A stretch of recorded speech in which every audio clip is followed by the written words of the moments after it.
The mysterious return. The Deep Space Monitoring Station orbiting Mars had been quiet for 3 months. Too quiet, according to Captain Elena Vasquez, as she reviewed the overnight reports in her command chair aboard the UES Discovery.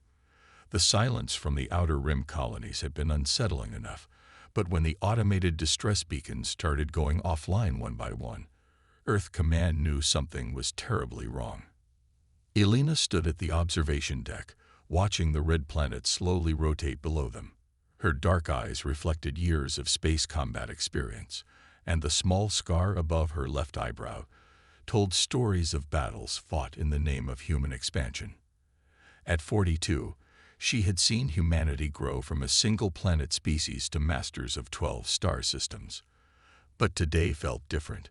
Today felt like the beginning of something that would change everything. "Captain, we're receiving an impossible signal," called Dr. Marcus Chen from the communication station. His usually calm voice carried a tremor that made Elena turn immediately. Marcus was her first officer and the smartest person she had ever known. If something rattled him, it was worth immediate attention. Elena moved to his station with quick, purposeful steps. "Define impossible, Marcus." The young scientist's fingers danced across his holographic display, bringing up a complex waveform pattern. "It's the UES Stellar Horizons Identification Beacon." "But Captain, that ship disappeared 15 years ago during the Kepler 442 expedition. There were no survivors, no wreckage, nothing." The name hit Elena like a physical blow. Commander Sarah Blake had been her mentor, her friend, and the finest captain in the Earth United Fleet. The Stellar Horizon had been humanity's most advanced exploration vessel, carrying 300 souls into the unknown regions beyond the galactic arm. When they vanished without a trace, it had shaken the confidence of every human in space. "Run a full spectrum analysis," Elena ordered, her voice steady despite the racing of her heart. "I want to know everything about that signal. When did it start transmitting?" "Approximately 4 hours ago, Captain." "But here's the strange part." Marcus paused, his face pale in the blue glow of the displays. "The signal isn't just a beacon. It's transmitting data. Massive amounts of scientific information, star charts, and something else. Something our computers can't decode." Elena felt her pulse quicken. "Set course for the signal's origin point. Maximum speed." "Captain, that will take us beyond the Helix Nebula, further than any human ship has traveled. The signal is coming from a region of space we've never explored." "Then it's time we did." Elena turned to address her crew of 50, all hands. "This is the captain. We may have found the stellar horizon. Prepare for extended deep space operations. This could be the most important mission in human history."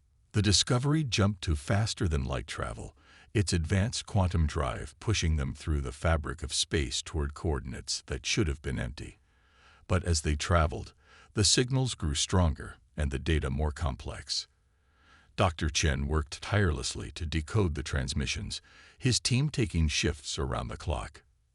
3 days into their journey, Chen made a discovery that left him speechless. "Captain, you need to see this immediately." Elena arrived at the science lab to find her first officer staring at a 3-dimensional hologram that defied everything she knew about physics. The image showed the stellar horizon, but it was different. The ship's hull gleamed with an unknown metallic substance that seemed to bend light around it. Energy conduits pulsed along its surface in patterns that hurt to look at directly. "The ship has been modified," Chen explained, his voice filled with awe. "These energy readings are impossible by our understanding of science. Whatever happened to the stellar horizon, it didn't just survive. It was transformed." "By who?" Elena asked, though she suspected she didn't want to know the answer. "The data suggests contact with an intelligence far beyond our current technological level. The modifications aren't just to the ship's exterior. The internal systems have been completely rebuilt using principles we don't understand. It's like comparing a stone axe to a quantum computer." Elena studied the hologram, noting the graceful curves and impossible geometries that had been added to her old friend's ship. Any sign of the crew? Life signs are present, Captain. But they're different. Enhanced somehow. The biological signatures show human DNA, but with modifications that should be impossible. As if summoned by their conversation, the ship's communications array crackled to life. A voice, familiar yet changed, filled the bridge. UES Discovery, this is Commander Sarah Blake of the Stellar Horizon. Permission to come aboard. Alina's breath caught in her throat. Sarah's voice was the same, but there was something else there. A depth, an intelligence that seemed to echo with knowledge far beyond human experience. Sarah, Alina whispered, then cleared her throat and spoke louder. Commander Blake, this is Captain Elena Vasquez. Permission granted. It's good to hear your voice. Elena, I hoped it would be you. There was warmth in Sarah's transformed voice, but also sadness. We have much to discuss. The universe is far stranger and more dangerous than we ever imagined, but also full of possibilities that will change the destiny of our species. Within hours, the stellar horizon appeared on their view screen, and Elena gasped at the sight. The ship was beautiful in a way that defied description. It moved through space with impossible grace, its hull shimmering with energy patterns that seemed almost alive.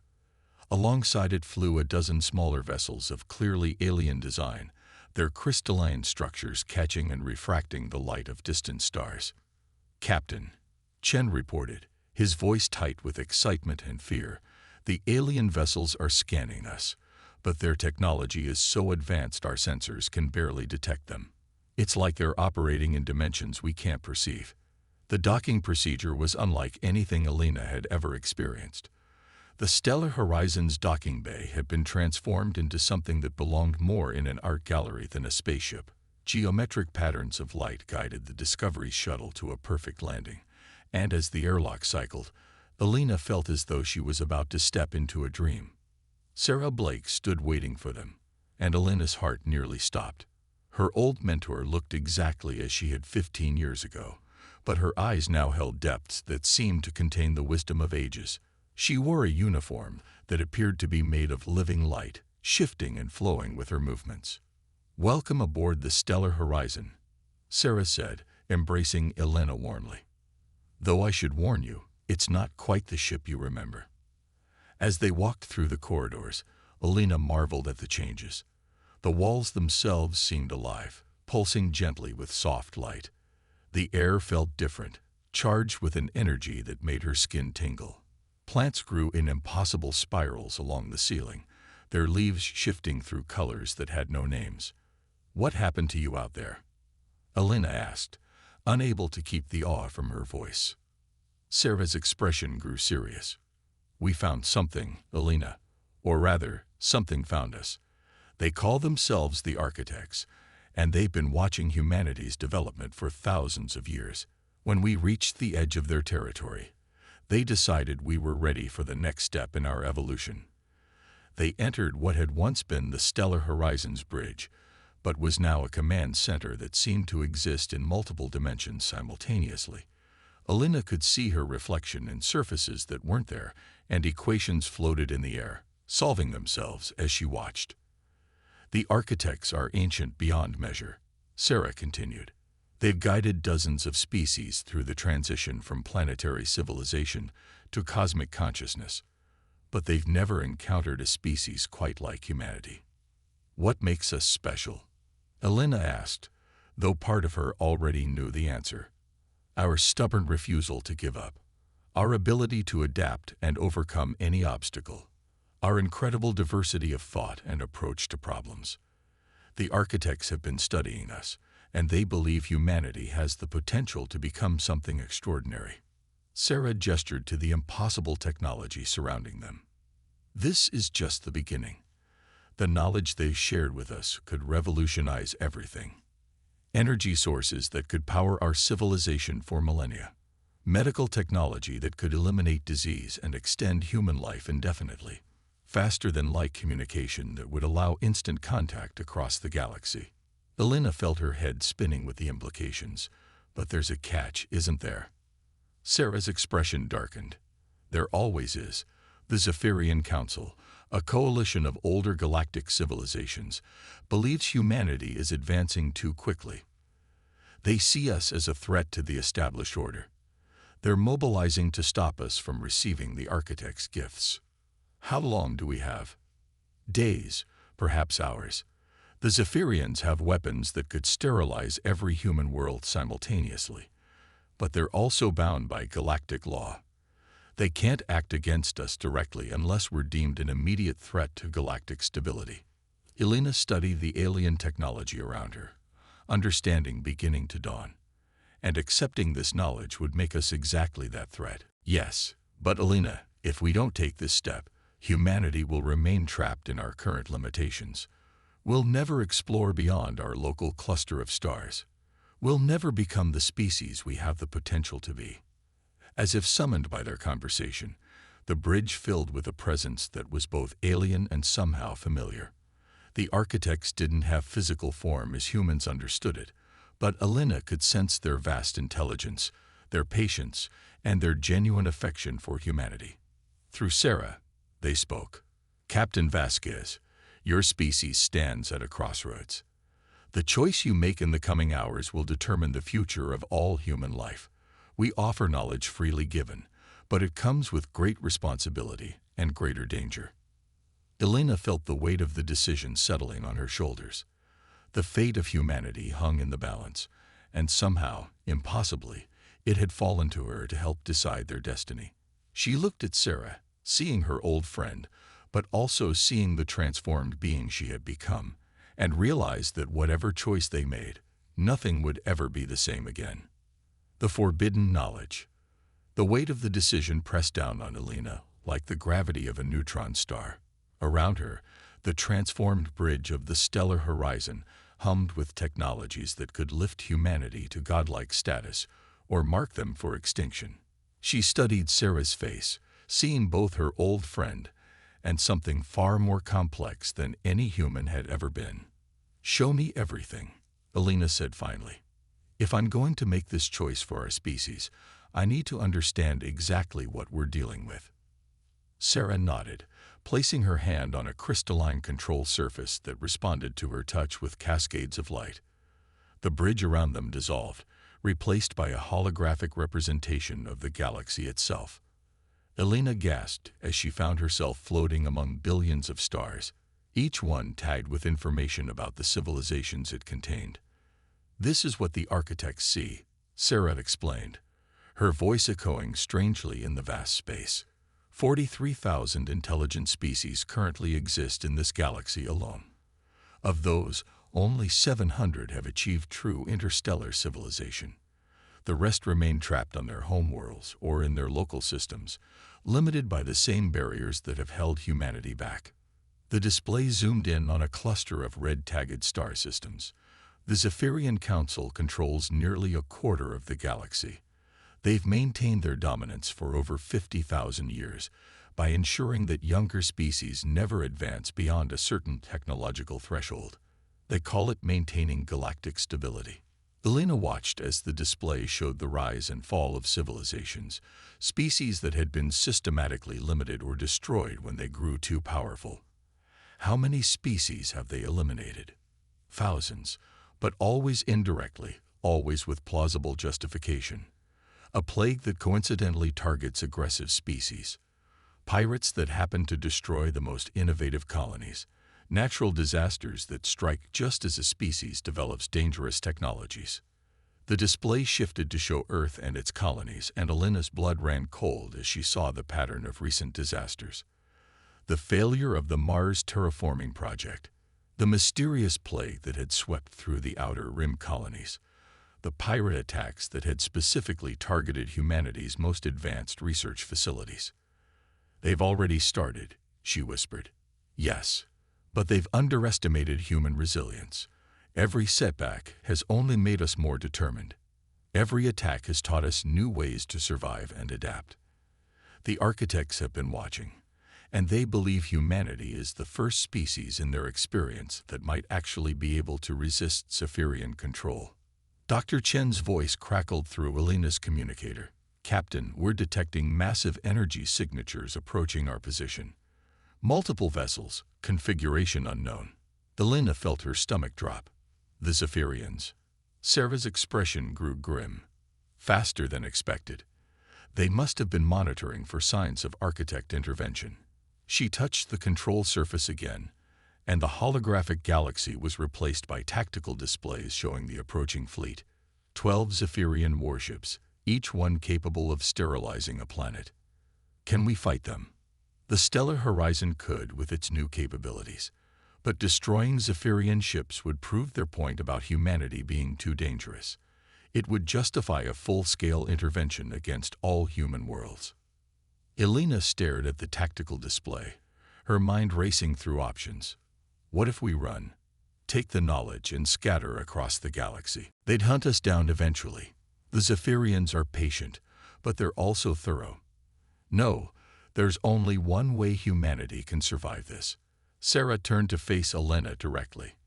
We have to prove that we can handle the responsibility of advanced technology without becoming a threat to galactic stability. How do we do that with a Zephyrian fleet breathing down our necks? The presence of the architects filled the bridge again, speaking through Sarah with voices that seemed to come from the structure of space itself. Captain Vasquez, what makes humanity unique is not your technology or your strength.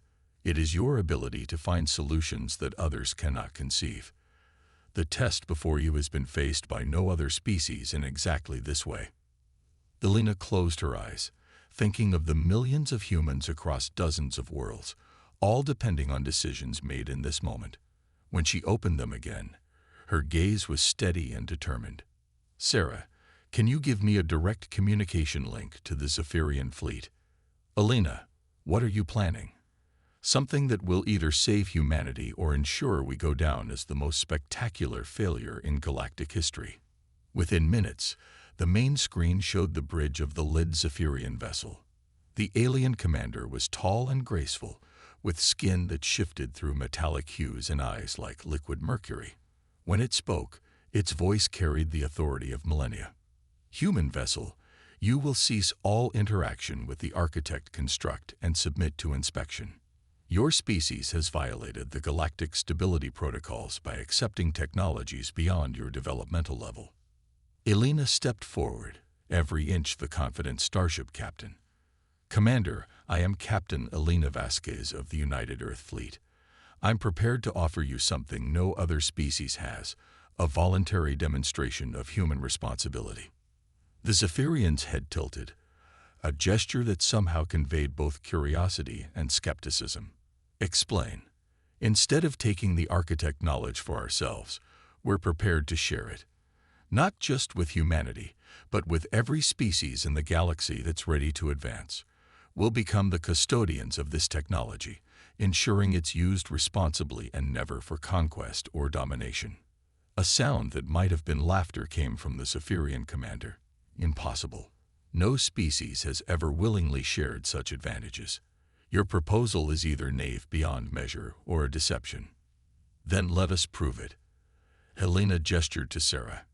Commander Blake and her crew have spent 15 years learning from the architects. They've been transformed, yes, but they're still human. Still bound by human values of exploration, cooperation, and mutual support. Give us 1 year to demonstrate that we can handle this responsibility. And if you fail, then you can eliminate the technology and any humans who have been exposed to it. But if we succeed, you'll have gained something more valuable than control, a partner species that can help other civilizations advance safely. The Zephyrian was silent for long moments, its metallic features shifting through expressions Elena couldn't interpret. Finally, it spoke. The Council will consider your proposal, but understand, Captain, that 1 year is but a moment in galactic time. The standards you must meet are absolute. A single misuse of architect technology will result in the immediate sterilization of all human worlds. The transmission ended, leaving Elena staring at a blank screen. The silence on the bridge was deafening until Dr. Chen's voice broke through. Captain, the Zephyrian fleet is withdrawing to a monitoring position. They're not leaving, but they're not attacking either. Elena sagged slightly, the adrenaline that had carried her through the confrontation beginning to fade. Sarah, what have I just committed us to? The hardest test any species has ever faced, but also the greatest opportunity in human history. Sarah placed a hand on Elena's shoulder. The architects chose well when they decided to contact humanity. Your decision just now proved their faith wasn't misplaced.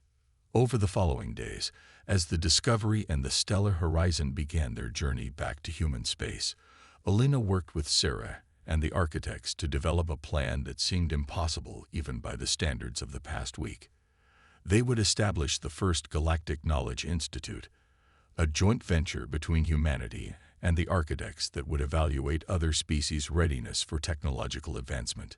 The first test would be with the Corellian Republic, a species that had been on the verge of interstellar travel for over a century but couldn't overcome their tendency toward internal conflict. Using a combination of human diplomacy and architect insights, they would attempt to guide the Corellians through their developmental barrier. It's going to require everything we've learned about cooperation and conflict resolution, Sarah explained as they reviewed the Corellian psychological profiles. But if we can help them overcome their differences, it will prove that the knowledge can be used to build rather than destroy. Elena studied the data, seeing parallels to humanity's own struggles with unity and cooperation. We're not just proving we can handle the technology. We're proving we can help others grow beyond their limitations. Exactly. And if we succeed, we won't just have saved humanity. We'll have created a new model for galactic civilization, one based on mutual support rather than domination. The months that followed tested human ingenuity and determination like never before. Elena found herself commanding not just starships but diplomatic missions to dozens of worlds. Human scientists worked alongside transformed members of the Stellar Horizons crew to develop technologies that could solve problems without creating new ones. The breakthrough came when they successfully helped the Corellians achieve their first faster-than-light flight, not through superior weapons or threat of force, but by teaching them to channel their competitive nature into collaborative exploration. The news spread through the galaxy like wildfire, and species that had been isolated for millennia began requesting assistance from the Human-Architect Partnership. When the year ended, Elena stood once again on the bridge of the transformed Stellar Horizon, this time facing a gathering of representatives from across the galaxy. The Zephyrian commander was there, its metallic features now showing something that might have been respect. The Council has reached its decision, it announced. In 1 year, humanity has achieved what we thought impossible. Not only have you proven capable of handling advanced technology responsibly, you have created a new paradigm for galactic development. The stability protocols are hereby amended to include the human model of technological stewardship. Elena felt tears she didn't know she was holding back spill down her cheeks. Around her, the representatives of dozens of species applauded in their various ways, creating a symphony of sounds that represented the first truly cooperative moment in galactic history. Sarah stepped up beside her, no longer just her transformed mentor, but the first human to truly bridge the gap between humanity and the cosmic community. We did it, Elena. We didn't just save humanity. We changed the galaxy. Elena looked out at the stars, no longer distant and hostile, but filled with friends and partners waiting to be discovered. This is just the beginning, isn't it? The best beginnings always are. As the Stellar Horizon prepared to depart for its next mission, carrying human diplomats and architect knowledge to species across the galaxy, Elena reflected on how a choice made in desperation had become humanity's greatest triumph. They had proven that sometimes the best way to save yourself is to offer to save everyone else. The galaxy would never be the same, and for the first time in human history, that was exactly as it should be.